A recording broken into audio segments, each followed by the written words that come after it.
पिता और 5 भाइयों के साथ रहती थी। टिंकू चिड़िया छोटी सी थी। उसके पंख मुलायम थे।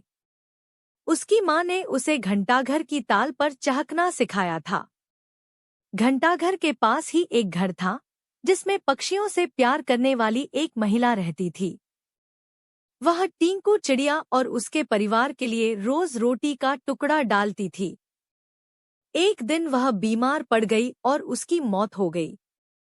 टिंकू चिड़िया और उसका पूरा परिवार उस औरत के खाने पर निर्भर था।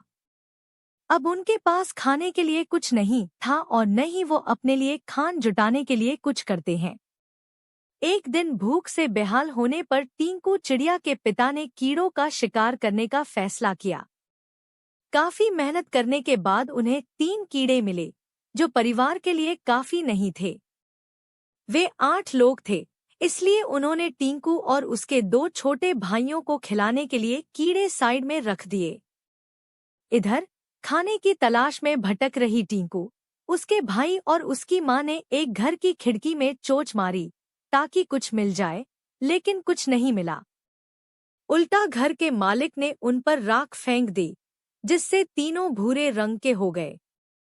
उधर काफी तलाश करने के बाद टिंकू के पिता को एक ऐसी जगह मिली जहां काफी संख्या में कीड़े थे। उनके कई दिनों के खाने का इंतजाम हो चुका था। वह जब खुशी खुशी घर पहुंचा तो वहां कोई नहीं मिला। वह परेशान हो गया। तभी टिंकू चिड़िया, उसका भाई और माँ वापस लौटे तो पिता उन्हें पहचान नहीं पाए और गुस्से में उन्होंने सबको भगा दिया। टिंकू ने पिता को समझाने की काफी कोशिश की। उसने बार बार बताया कि किसी ने उनके ऊपर रंग फेंका है, लेकिन टिंकू के हाथ असफलता ही लगी। उसकी माँ और भाई भी निराश हो गए, लेकिन टिंकू ने हार नहीं मानी। वह उन्हें लेकर तालाब के पास गई और नहलाकर सबकी राख हटा दी। तीनों अब अपने पुराने रूप में आ गए। अब टिंकू के पिता ने भी उन्हें पहचान लिया और माफी मांगी। अब सब मिलकर खुशी खुशी एक साथ रहने लगे। उनके पास खाने की भी कमी नहीं थी।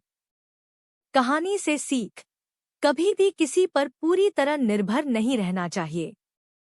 इंसान को खुद मेहनत करके अपनी जरूरत की चीजों को जुटाना चाहिए।